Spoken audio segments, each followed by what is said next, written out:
The candlelight flickers across their dining table, painting soft gold against the cream walls. Ethan raises his glass toward Claire, smiling. The kind of smile that looks perfect in photographs but feels rehearsed in real life. 2 years, he says, his tone calm but weighted. She nods, her fingers circling the rim of her wine glass instead of meeting his eyes. The house hums with quiet. Cutlery clinks, a phone vibrates once and goes still. Claire glances toward it, then quickly flips it over. Ethan's gaze follows every movement, though he keeps his expression smooth. He tells himself he trusts her. He tells himself that love is steady, not suspicious. Narration lingers on the rhythm of their routine: work, dinner, soft music, a kiss before sleep. But beneath the surface, there's something off. Ethan's compliments sound more like observations. Claire's laughter feels slightly delayed, practiced. The warmth between them is maintained, not natural. He notices the way she checks her reflection before answering simple questions. She notices how he always needs to know where she's been, who she's spoken to. Both of them sense the distance forming but pretend not to see it, afraid that naming it might make it real. Cinematic silence stretches, the faint ticking of the clock replacing conversation. As the candle burns lower, Claire whispers, "Here's to us," and Ethan replies softly, "Always," but his eyes linger on the phone she's hidden away. A small lie glows quietly in the dark. At first, Ethan thinks nothing of it, Claire staying up late, claiming she can't sleep. She says the soft glow of her phone helps distract her mind. But soon it becomes a pattern. The sound of quiet laughter seeps from behind closed doors, the faint hum of her voice low and secretive. He lies awake, staring at the ceiling. The blue light leaking under the bedroom door pulses like a heartbeat, steady, taunting. His mind begins to fill in the blanks. Maybe she's just texting friends. Maybe she's lonely. Maybe she's hiding something. Narration tightens around his spiraling logic. Every innocent sound becomes suspicious. The click of a message sent. The rustle of sheets when she slips into bed hours later. He smells perfume stronger than usual, notices how she's started locking the bathroom door when she showers. "Just privacy," she says with a tired smile. But to him, it feels like a wall. He starts checking her social media. Likes, followers, old photos. None of it means anything concrete, yet every detail feels like proof. His phone becomes an instrument of obsession. He refreshes her accounts between meetings, searches for anything, any sign of betrayal. Cinematic detail, his face bathed in cold blue light at 2 a.m., reflection hollow in the screen. Claire's quiet breathing behind him, untouched. He tells himself he's just worried. He tells himself it's love. But beneath that, a darker truth begins to stir. He doesn't want to lose control. It happens by accident. Claire's laptop freezes one afternoon, and she asks Ethan to fix it before leaving for errands.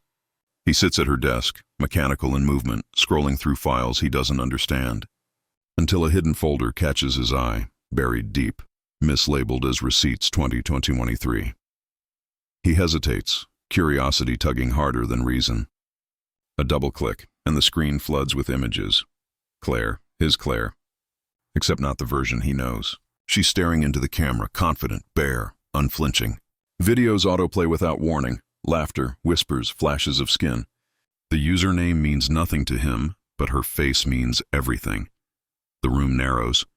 The world tilts. Ethan's pulse hammers in his ears. Each click brings another image, another truth unraveling in front of him. He feels heat, then cold, then something unnameable. His hands tremble. The cursor shakes as he opens the browser history. There it is, an OnlyFans login, recent uploads, messages from strangers. The reality sinks in like poison. "Why, Claire?" he whispers to the empty room, the words catching in his throat. His reflection flickers on the black screen when the video stops. His own face distorted beside hers. He tries to rationalize. Maybe it's old. Maybe it's staged. Maybe there's an explanation. But every thought collapses under the weight of what he's seen. The door creaks downstairs. He slams the laptop shut, breath unsteady, heart in chaos. The sound of her keys in the lock cuts through the silence. For the first time, Ethan isn't sure if he's more afraid of losing her, or of what he might do next. Ethan doesn't confront her. Not yet. The knowledge festers quietly, a secret that poisons every moment. When Claire speaks, he listens but doesn't really hear. Her voice sounds distant, muffled beneath the weight of what he knows. He begins watching her differently, how her fingers linger on her phone, how she smiles faintly at notifications, how she shuts the laptop a little too quickly. Every gesture feels rehearsed now, every excuse a rehearsed performance. At dinner, she talks about her day. He nods silent. The candle between them flickers, stretching shadows across their faces. The sound of the ticking clock fills the gaps between words neither of them wants to say. At night, she rolls over, her back to him. The space between their bodies feels colder than ever. Ethan stares at the ceiling, eyes wide, thoughts looping endlessly. He tells himself to wait, to find proof, to understand. But the waiting becomes its own punishment. Claire senses something wrong, asks if he's tired, if work's been rough. He smiles faintly, tells her he's fine. The lie tastes bitter. She believes him, or pretends to. Days blend together. Meals eaten without conversation. Shared rooms divided by invisible walls. And through it all, Ethan watches. Quietly, obsessively. Because silence, he's learning, isn't peace, it's preparation. The distance between them has stopped feeling like loss. It feels like the calm before something breaks. It happens on a Tuesday night. Ordinary. Until it isn't. The silence between them finally splits open. Ethan stands in the doorway, her phone in hand, the screen glowing like an accusation. Claire freezes mid-step, towel wrapped around her hair. What is this? His voice trembles. Not with fear, but with something rawer, darker. Her lips part. No words at first. Then softly, "You weren't supposed to see that." He laughs, short, broken. "Supposed to see what?" "My wife selling herself online." "It's not like that," she says quickly. "It's just pictures. For money." "You don't understand." "I understand perfectly." His hand shakes, phone slipping from his grip. It hits the floor, screen cracking, a web of glass spreading like their marriage breaking open. She steps closer. "Ethan, please." "It's harmless." "I needed..." "What? Attention? Validation? Cash?" His voice rises. "You needed strangers to see you, to want you." Tears streak her face. "You've been distant for months. You stopped looking at me." I felt invisible. He stares at her reflection in the mirror behind her. Fractured, distorted. "So you found an audience instead." The mirror cracks under his fist, shards raining onto the counter. For a moment, all sound vanishes except their breathing. "I can't even look at you," he whispers. Claire reaches out, but he steps back. The keys jingle in his hand. Seconds later, the front door slams. Outside, the night swallows his headlights as he drives away. Rage, humiliation, and heartbreak colliding behind the wheel. Inside, Claire sinks to the floor, the broken mirror reflecting what's left of them both. The night he left, Ethan drove until the sky began to pale. By morning, anger had hardened into purpose. He told himself she'd humiliated him first. This was only balance. Back home, the apartment was still. Claire's perfume lingered in the air, too soft for the fury boiling in him. His fingers hovered over the keyboard. He opened her hidden account, copied the link, and with trembling precision, attached her real name. A few clicks, send, forward, share, to her co-workers, her family. Her friends, each message felt like reclaiming control, a twisted kind of relief. Now they'll know who she really is. Hours later, his phone buzzed nonstop. Notifications, reactions, outrage. But the rush faded fast. When he checked her social feed again, the comments had turned vicious. Screenshots spreading. People whispering. Then, one photo. Claire, sitting on the floor, her back against the wall, eyes red and swollen. The phone glowed beside her, lighting her tears. Something inside him broke. He whispered to no one. "I didn't mean for this." But he had. He just hadn't imagined the cost. That night, guilt crawled in where rage had been.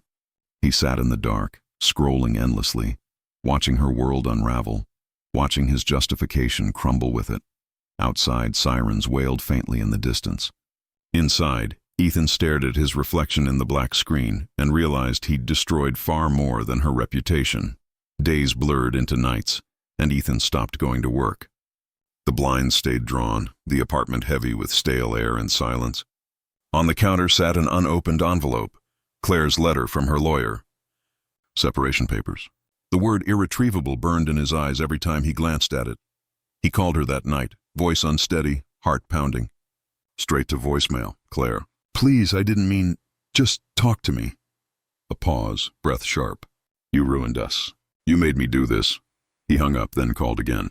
Each message grew darker, slurred with whiskey and sleeplessness. His words bled between apology and accusation, love and fury. Online, he scrolled through her socials, refreshing every few seconds. Her photos were gone, but the comments weren't. Dozens of strangers dissecting her body, her choices. His stomach twisted with equal parts guilt and rage. They were looking at what was his. Lightning flashed through the blinds, casting his shadow against the wall. Distorted. Monstrous. The whiskey glass trembled in his grip. Somewhere between a sob and a scream, he threw it, shattering it against the sink. In the fractured silence that followed, he whispered, I just wanted her to see me again. Outside, thunder rolled, low and distant. He stood there, chest heaving, as rain began to fall, each drop against the window sounding like a countdown. By dawn, Ethan had decided. If she wouldn't listen, he'd make her. The storm outside faded, but something far worse was gathering within. The rain hadn't stopped since sunset. Ethan sat in his car outside Claire's apartment, windshield wipers cutting through the storm like blades. Her lights were on, dim, golden, too peaceful. His breath fogged the glass as he stared, convincing himself he only wanted to talk. He tried calling. No answer. The anger that had been simmering for weeks began to boil. You can't just erase me, he muttered, gripping the steering wheel until his knuckles went white. Then he was out of the car, soaked within seconds, moving like a man possessed. The door wasn't fully latched. Maybe she'd forgotten to lock it, or maybe she didn't think he'd come. Inside, her perfume still lingered in the air. Her phone buzzed on the coffee table, messages lighting up the screen with names he didn't recognize. A wave of heat crawled up his spine. She's talking to them, not me, Claire? His voice cracked the silence. She appeared from the hallway, startled, clutching a blanket around herself. Ethan? What are you... How did you... You weren't answering, he said, stepping closer. Because we're done, Ethan. You have to stop. The argument ignited instantly, words slamming into walls, emotions erupting into chaos. He remembers shouting, her crying, something falling. A lamp crashed. The room spun. Then, silence. The only sound was rain against glass and the hum of her phone vibrating on the floor beside her motionless hand. Ethan stood frozen, chest heaving, staring down at what he'd done, or thought he'd done. His mind fractured between guilt and denial. She just slipped, he whispered to no one. I didn't mean... Outside, sirens began to wail in the distance, their red glow creeping toward the window. The rain hadn't stopped when the first neighbor called 911. A woman's scream had sliced through the storm, sharp and brief before fading into an awful quiet. Moments later came the wail of sirens, growing louder until red and blue light spilled across the wet pavement. 2 officers burst through the door, weapons drawn. The apartment was chaos, shattered glass, overturned furniture, the faint hiss of a broken lamp. Then they saw her. Claire lay motionless near the coffee table, her hair matted with blood, eyes half open toward nothing.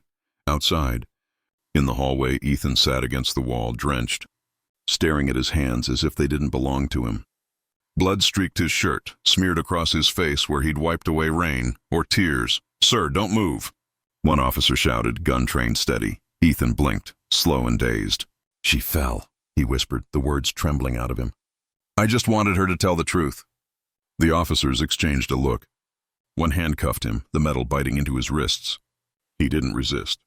He just kept staring past them, toward the apartment door, toward the life that had shattered inside.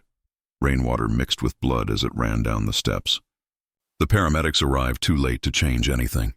As they led Ethan to the patrol car, he turned once more toward the flashing lights and whispered to himself, almost tenderly, she was supposed to love me. The car door slammed. The sirens rose again, carrying him away into the night. The courthouse was packed, cameras flashing like lightning as Ethan was escorted inside in handcuffs.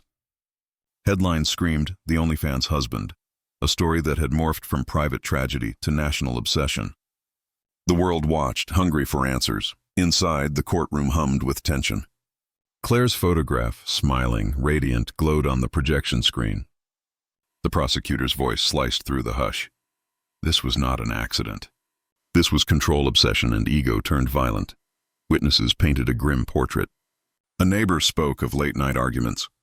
Claire's friend described tearful confessions, how she felt trapped, ashamed, and afraid to leave. A digital expert read Ethan's texts aloud. You made me a joke. Everyone's seen what's mine. Each word echoed like a wound reopening. Ethan sat expressionless, his eyes fixed on the floor. His lawyer spoke of love gone wrong, of emotional manipulation and mental collapse, of a man pushed to the edge. He wasn't a monster, the defense said softly. Just broken. Narration traced the moral grayness. Was it jealousy, pride? A desperate attempt to reclaim control after humiliation? The lines between love and possession blurred until neither could be distinguished. When the jury filed back in, the silence was suffocating. Claire's mother wept quietly in the gallery. Ethan looked up only once, when the verdict was read, his lips parting, as if to speak, but no words came. Cameras clicked as the gavel struck. Outside, rain began again, tapping against the courthouse windows like the slow ticking of something unfinished. The world outside had gone silent. In here, time crawled, measured not by clocks but by the metallic slam of cell doors. Ethan sat on the edge of his bunk, staring at the gray wall opposite him. It was the same every morning, the same every night. He spoke softly, his voice roughened by regret or perhaps something else. It wasn't supposed to end like that, he murmured, though he no longer knew if he was speaking to himself, to Claire, or to whatever fragments of her still haunted him under the thin prison light. He unfolded a crumpled photograph, her face smiling, captured in a better time. The edges were worn from being handled too often. He kept it beneath his pillow, where dreams could still find her, if only as a ghost. In the narration, his thoughts looped between guilt and denial. He remembered their laughter, the nights he stayed awake watching her breathe. Then, the image of her phone glowing in the dark, his jealousy turning into proof, his proof into destruction. Love, he whispered, was the sharpest thing I ever held. Letters from strangers poured in, some condemning him, others pitying him. He read every word, tracing the same question in his mind. Was it anger that ruined him, or love twisted beyond repair? The lights flickered, the cell block falling into a heavy hush. Ethan closed his eyes, hearing the distant echo of Claire's voice. Soft, breaking, endless. In the silence that followed, even the walls seemed to breathe her name. The apartment had become a museum of absence. The curtains remained half-drawn, the air still faintly scented with her perfume. Dust clung to the frames on the wall, wedding photos, smiles that no longer meant anything. The dishes she'd once set out for dinner sat untouched in a cabinet, as though waiting for a meal that would never come. From the outside, the world had already moved on. Headlines faded, news feeds scrolled past, but for those who knew Claire, time had stopped on that night. Her sister Emily stood in the doorway now, tracing the outline of a photograph with her thumb. She just wanted to be seen, she whispered, voice barely above breath. The narration shifted, cool and distant, perhaps from a journalist reconstructing the case, or from Emily's own private monologue. The story wasn't about an OnlyFans account or even about betrayal. It was about the quiet fracture between two people who once believed love could hold everything together. Cinematic visuals unfurled, the glow of a computer screen still logged into her account, followers frozen at the last post. A single comment, "Where did you go?" lingered beneath her photo. Outside, autumn wind carried dried leaves across the cracked sidewalk. The camera of the mind's eye lingered on the empty window of the apartment, reflecting nothing but gray sky. The narration concluded, steady and cold. He thought the secret destroyed his marriage. But it was what he did after that destroyed everything else.